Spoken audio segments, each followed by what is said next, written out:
What's going on, everybody? It's Blake Bowman here with the Blake Bowman Podcast. And on today's episode, I have Ben Greenfield on. We talk about a lot of things, most of which are in regards to biohacking. So things that Ben is doing to biohack some systems that he's working on, and he's kind of just shares your experience. This guy is a wealth of knowledge. He knows a lot about the human body and physiology, and I hope you enjoy it. I already said this, Ben, but thanks for being on, man. It's a pleasure to have you on here today. And basically, for those of you that don't know who Ben is, Ben, do you mind kind of explaining who you are and what your background is and maybe what you're most well known for in the health and wellness field? I'm basically an author in health and fitness. I do consulting with a wide variety of folks, from CEOs to soccer moms to professional athletes in the realm of mental performance, physical performance, alternative health, biohacking, anti-aging, and longevity. And I also travel around the globe speaking as well as competing in everything from Spartan races to hunting competitions to any crazy thing I can hunt down to throw at my body. For about the past decade, I primarily competed in Ironman triathlon. Kind of dabbled as a professional in triathlon. Before that, I was a collegiate tennis player, a bodybuilder.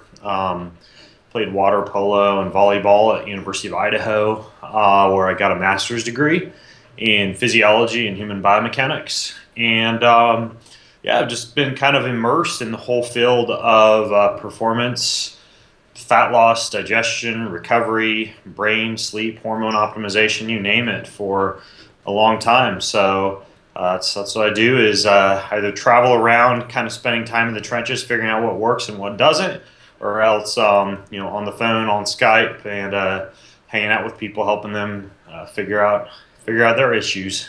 Yeah, man, that's awesome. So yeah, so that kind of gives you a little bit of background info on Ben. If you guys didn't know who he was already, this guy's pretty popular. You've had Tim Ferriss on your podcast several times, right?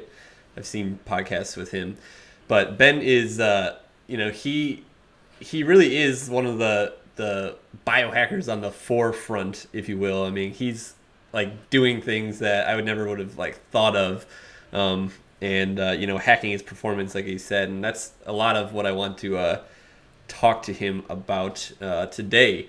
But Ben, I know that you just said you used to do Ironmans, you're a bodybuilder and play tennis. What kind of athletic endeavors are you involved in nowadays? I know you've been doing obstacle courses with bows and things like that. I've been checking out your Instagram. What is that?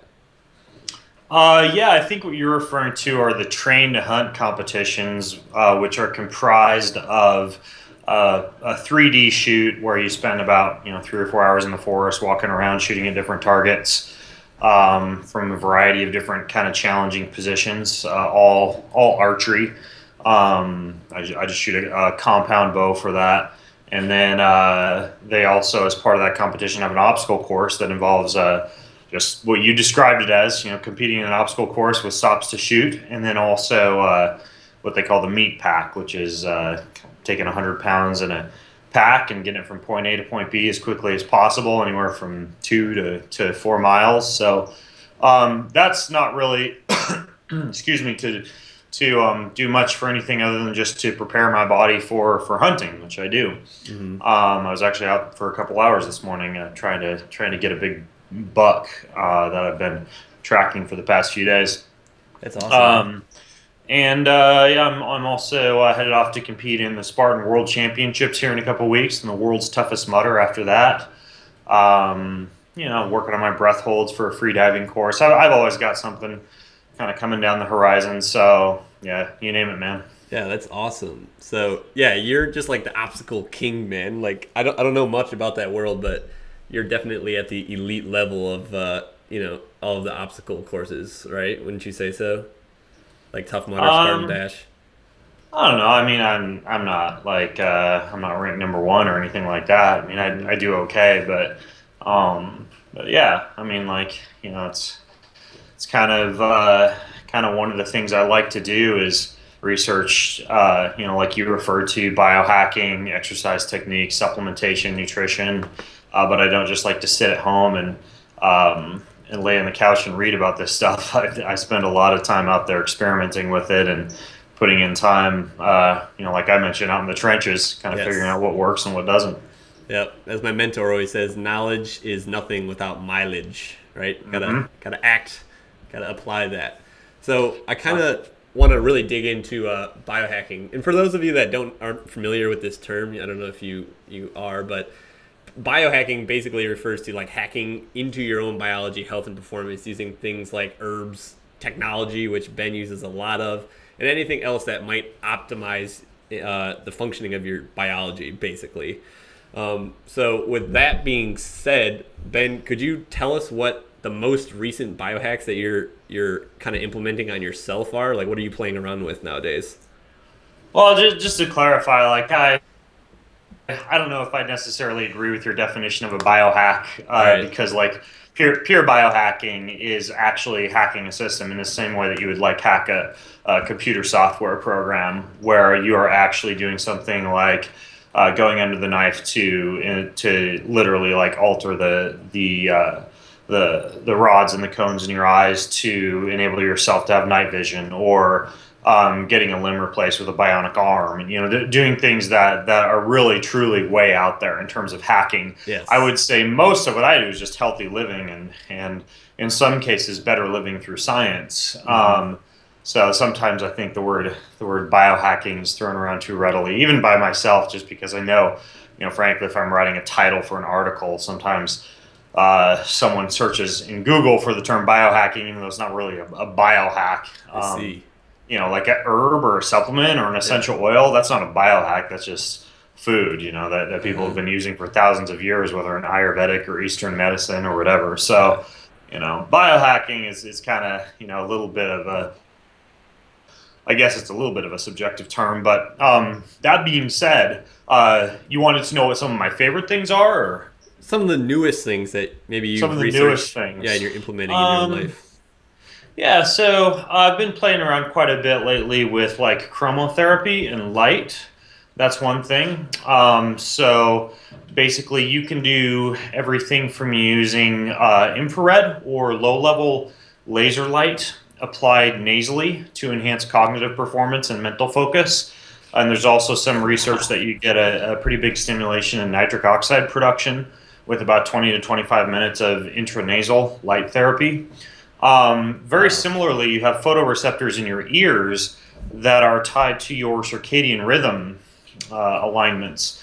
And so you can also, for anywhere from about 10 to 15 minutes, use bright light therapy in the ears to do something like set your circadian rhythm to go forward or backwards. It's essentially sending your body the message that you have a bright blast of sunlight. So if it's, let's say you've traveled somewhere and it is 7 a.m. where you've traveled to, but it's 4 a.m. back home, then you could use one of these blasts of bright light in your ears to reset your circadian rhythm and get you more aligned to that particular time zone that you're in. It's I pretty awesome. also like to use blue light exposure in the morning. So a lot of times I've built an infrared sauna in my home, and so I have chromotherapy installed in that. I have an article over at bengreenfieldfitness.com about this, but basically you can do a sauna treatment in the morning and use the blue lights in the sauna in the morning to jumpstart your circadian rhythm, and then later on in the evening you can actually use red light to achieve the opposite effect. And there are a variety of effects from other lighting sources as well, like green and yellow and pink, but I like to primarily use blue and red.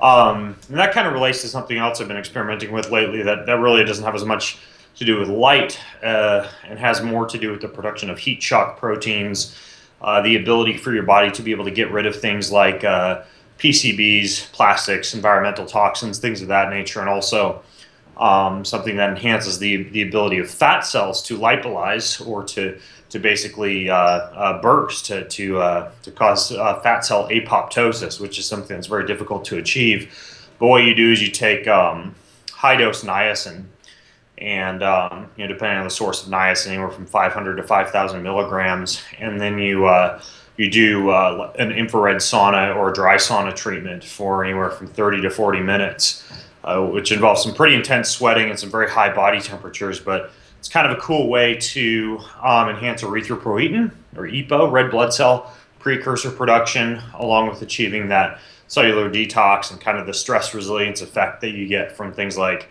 heat shock protein production. So that's another one I've been doing pretty much almost every day, along with some of this playing around with like light and photoreceptors in the nasal cavities and in the ears. Yeah. Let me think. What else? I've been doing a lot of work lately on building red blood cells, hematocrit, hemoglobin.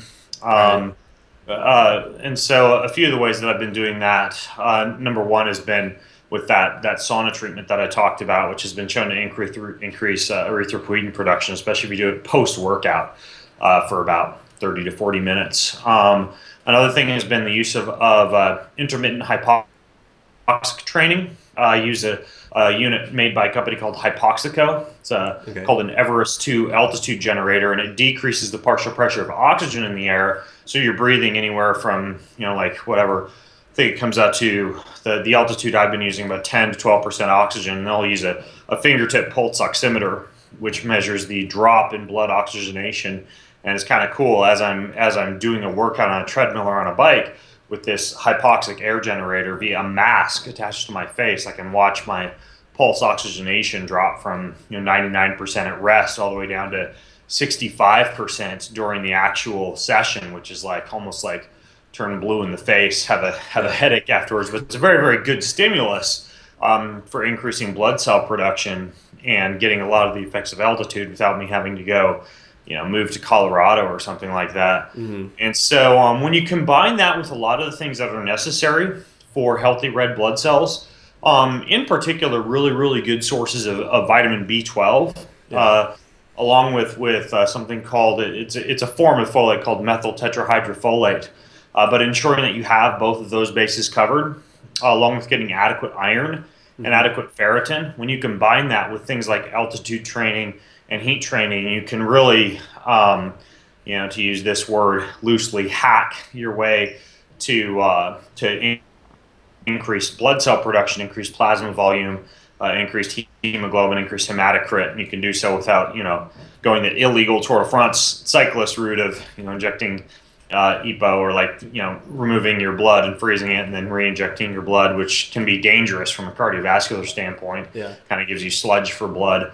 Those are some of the things I've been experimenting with a little bit. I mean, I could keep going. I guess one other that I think is kind of cool, based on a recent study, is red blood cell deformability. Basically, the ability of red blood cell to perfuse into muscle tissue, kind of wind its way. A red blood cell has a certain amount of deformability in terms of its ability to be able to kind of like wiggle its way into certain areas of your body for oxygen and nutrient delivery.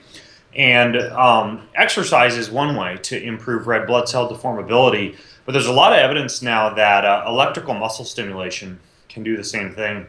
So whole body electrical muscle stimulation, which you take something like, there's a unit, for example, called a Compex that allows you to attach electrodes to various areas of your body and undergo kind of an intense electrical stimulation of muscle tissue without the same type of joint impact or stress that you might get from running hard or lifting weights. It's a little bit more passive, and you could even combine it with things like a sauna.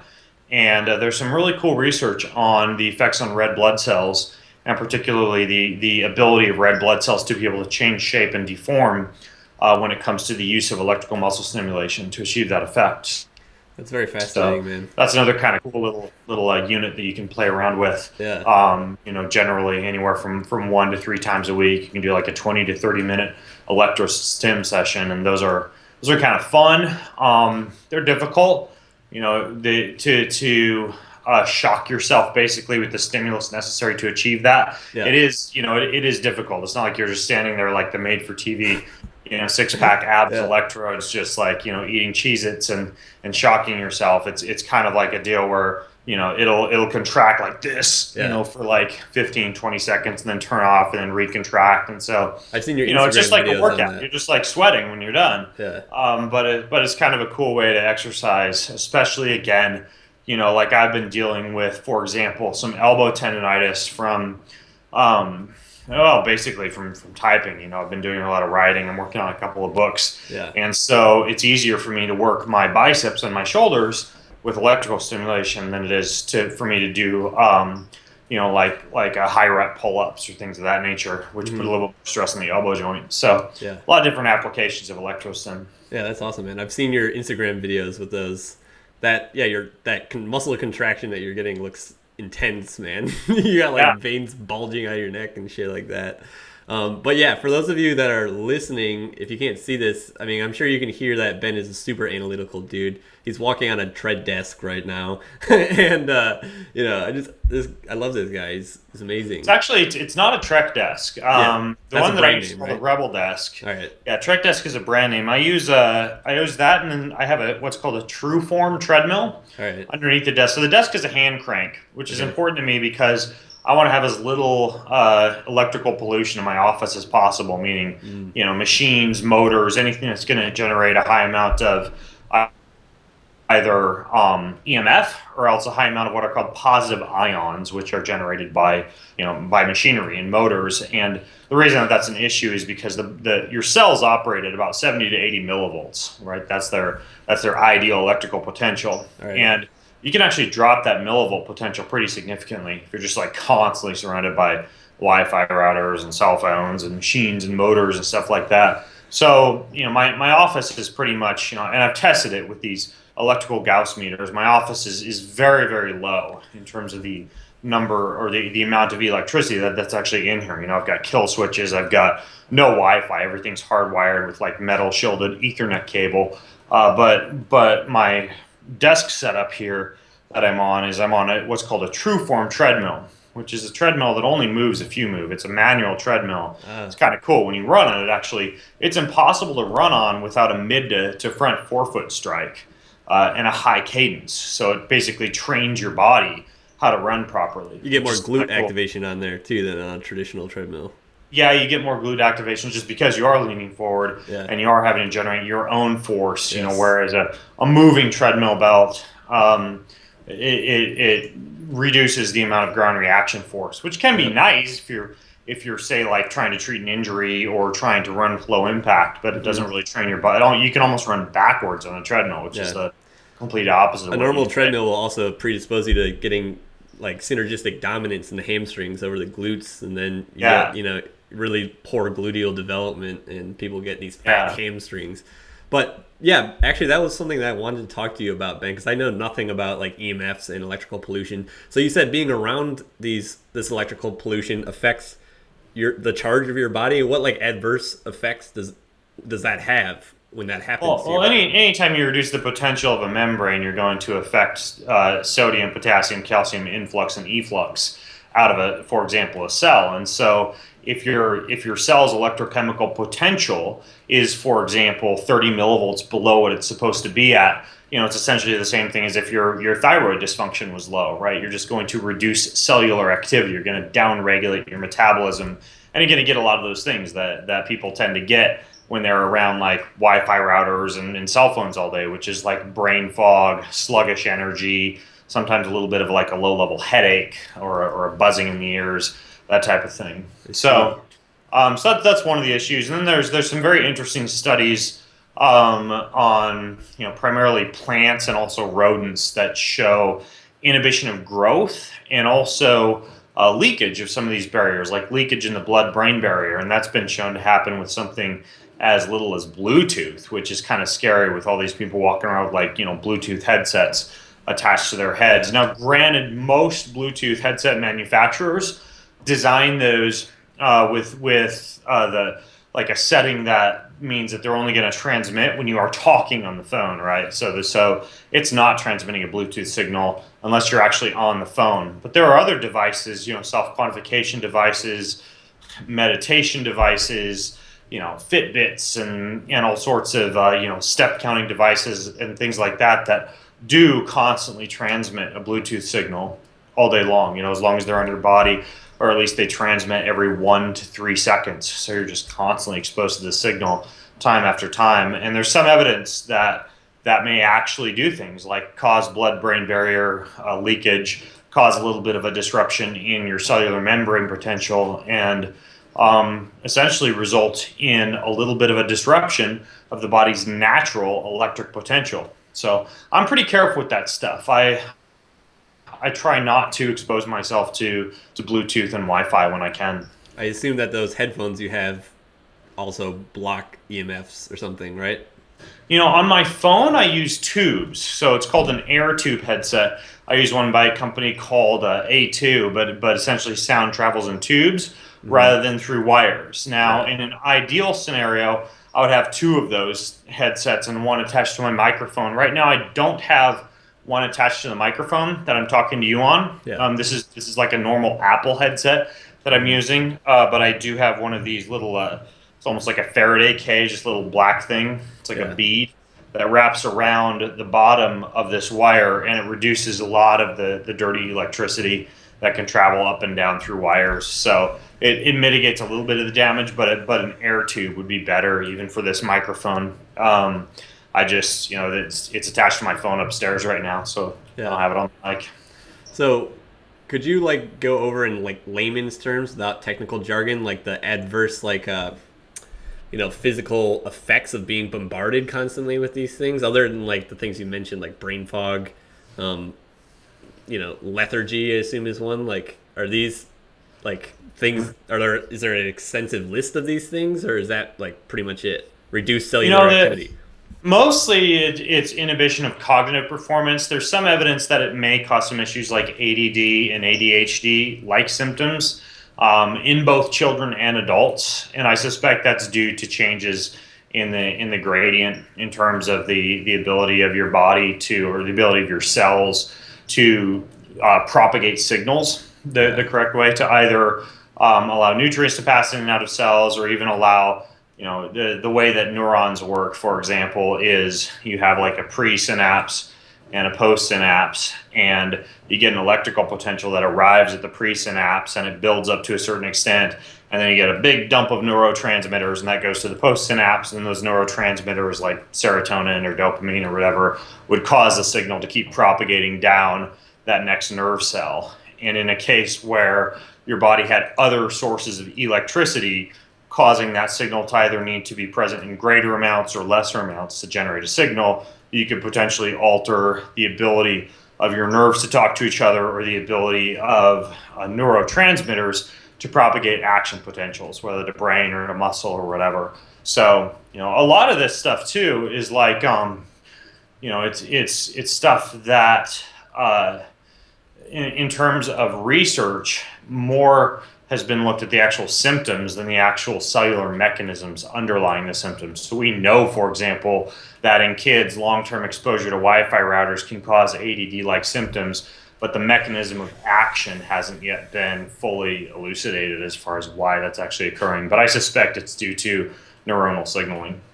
Damn, that's really disturbing to hear. So what are some steps that people can take to reduce, what are some big steps that people can do to reduce the EMF pollution in their house? Yeah, well, I actually have a whole book on it over at Greenfield Fitness Systems called Biohacking, the Ultimate Healthy Home. But for example, simple things, you can unplug your Wi-Fi router at night when you're not using it, or you can even get a digital wall timer, for $10 on Amazon, that will allow you to set a wall outlet to go on and off at specific times. You could just set it so that if you're done with the internet, whatever, at 9 p.m., you could set it to go off at 9 p.m. and turn on again at 5 a.m. or whatever. So it's kind of like a set it and forget it. So Wi-Fi router is a big one. Another one would be, like I mentioned, as far as Bluetooth devices, consider not using them. Consider all these self-quantification devices and whether or not you're getting a lot out of them. So I use one form of self-quantification just about every day, but only for 5 minutes in the morning. I do what's called heart rate variability measurement. And what that involves is me rolling over in bed in the morning. I put on a heart rate monitor. The heart rate monitor basically measures the amount of time spent in between each heartbeat. And ideally, there should be mild beat-to-beat fluctuations in between each heartbeat in terms of the amount of time between each heartbeat. And if that is the case, that is indicative of very, very good interplay between your sympathetic and your parasympathetic nervous system. And that would be called a high heart rate variability. And a low heart rate variability would indicate that your body is beat up, that you might be at the brink of like injury, illness, stuff like that. So it's a really good way to kind of identify your readiness to train, or even like scale your training, right? Like a really, really high heart rate variability would mean in most cases that you can go out and you can exercise really hard that day. In some cases, very, very high heart rate variability can also, I know this can be confusing. I recently talked about this on a podcast.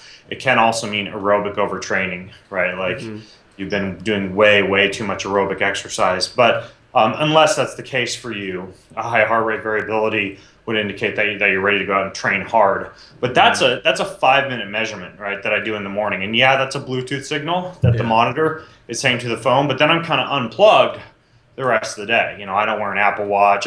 So that's one thing I would caution people against. Also, in addition to unplugging the Wi-Fi router, would just be to consider whether or not you're actually using any of these self-quantification devices that a lot of people are attached to, and how much benefit you're getting out of those, or even consider just like using them for a month, finding out a whole bunch about your body, right? Like how many steps am I taking per day? How many calories am I burning? Which gives me a basic idea of how many calories I need to eat. What do my sleep cycles look like? And then you gradually wean yourself off of these things. Yeah. So you use them as tools, but as temporary tools. And then the last thing would be kind of like I alluded to with the phone. Just like if you're not using your phone, have it in airplane mode. Or if you are using it, consider instead of using like a Bluetooth headset, like one of these air tube headsets, which generates less of that signal up by your skull, up by your cranium. And then, same with your other devices, right? Like my Kindle. There's no reason once I have my books downloaded for my Kindle to even have a signal on, right? So I just keep my Kindle all the time in airplane mode because it's one less device that's transmitting.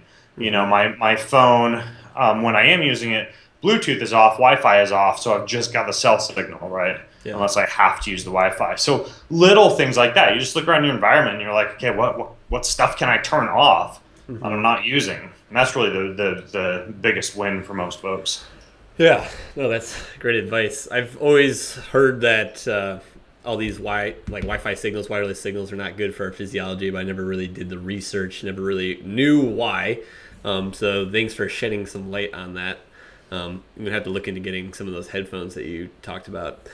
Recently, Ben, this is just because I want to keep the podcast short. It's probably the last thing that we'll get to talk about. But I have been doing a lot of research and self-experimentation with grounding, or earthing, as it's sometimes called. And I know you have experience with that.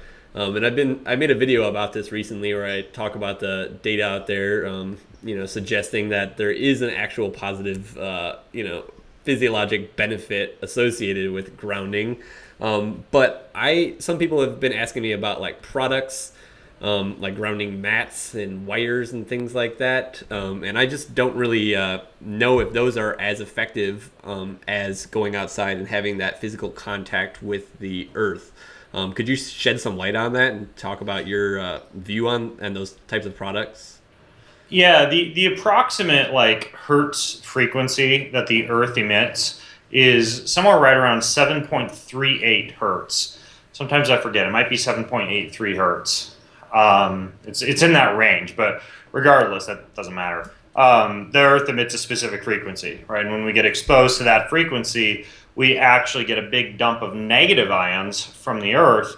That it's almost like pushing the reboot button on your body. There's some cool evidence. There's like a documentary. I think the documentary is called Earthing, or it might be called Grounding. But either way, it goes into a lot of the cool beneficial health effects that happen when you allow your body to be in touch with the planet Earth, and a lot of the deleterious health effects that happen if you constantly live in like condos and skyscrapers and just are always wearing shoes, etc. Yeah. So there are, though, talking about biohacks, there there are devices, there's technologies that emit that same frequency as the earth does, should you find it difficult to get outside and get barefoot, or should it be winter, or should you live in a very urban environment and spend all your time in a skyscraper office or something like that. A few of the devices that come to mind, for the most basic would just be just like a basic grounding mat or earthing mat. The way that works is you plug it into the wall, and that third prong in a wall outlet, that's the grounding outlet, right? So you actually get some of the ground voltage from the earth traveling up through the electrical system of the house or the building or wherever you happen to have that grounding or earthing mat plugged in, and you get some of that same type of frequency exposure as you would get if you were just like standing on the earth, on the planet Earth. There are also devices that generate their own frequencies without being grounded, which is kind of cool because when you use a grounding or an earthing mat, you still get exposed to electromagnetic frequencies and any like power surges from the local, municipal power supply or whatever happens to be powering that building, wherever you have that unit plugged in. Whereas there are units like one example would be a biomat. A biomat is a mat that not only generates infrared light, which I talked about earlier, which has some cool effects, but also generates this same frequency, but it's got like a dirty electricity filter on it, and it doesn't have a grounding, that third prong, which can cause some issues. So I like the biomat. The other device that I like for grounding without necessarily going outside and getting barefoot is called an earth pulse. And unlike the biomat, it's actually a couple of magnets that kind of generate this same pulsed frequency as the earth would emit. And that's just basically something you could put underneath your mattress. And that is called pulsed electromagnetic frequency, PEMF, that unit is. And it does have a very, very similar effect as just like standing barefoot on earth or like sleeping on the ground, that type of thing. It's one reason why we always feel so good when we've been camping, right? Because a lot of times we've just been like sleeping on the ground in touch with the earth, etc. Yes. Yeah. Thanks for shedding light on that. I was because I've definitely felt, and I think a lot of my clients have also felt the beneficial effects of being in nature, being earth, walking around barefoot. But it's almost winter time here in Michigan, and we're not really gonna be walking around barefoot in a couple months here. So that's good to know. Very good to know. But I want to wrap things up here, Ben. It was awesome talking to you today. Do you want to tell us where everybody can get in contact with you, what your website is, and any other social media you want to talk about? Sure. I guess just the two things I would mention to you is that I have about a 450-page book that's just jam-packed with a lot of this stuff, and that is called Beyond Training. It's at beyondtrainingbook.com, and it's kind of a good resource if you just want to learn at your own pace and have it all in one place. And then I have a free blog, podcast. I write articles every week, etc., and all of those are over at bengreenfieldfitness.com. Great. So if you guys are watching this on YouTube, I'll include the links to those things in the description. If not, you can just replay this podcast. And so, other than that, thanks for being on, Ben. I would love to have you on some more. You're a wealth of knowledge, man. I only asked you a couple of questions that I wanted to get into, but so I could talk to you for days, man. But really appreciate you being on, and thank you. Cool. Thanks for having me on, Blake. Thank you. All right, man. All right. Bye-bye. Okay. Later.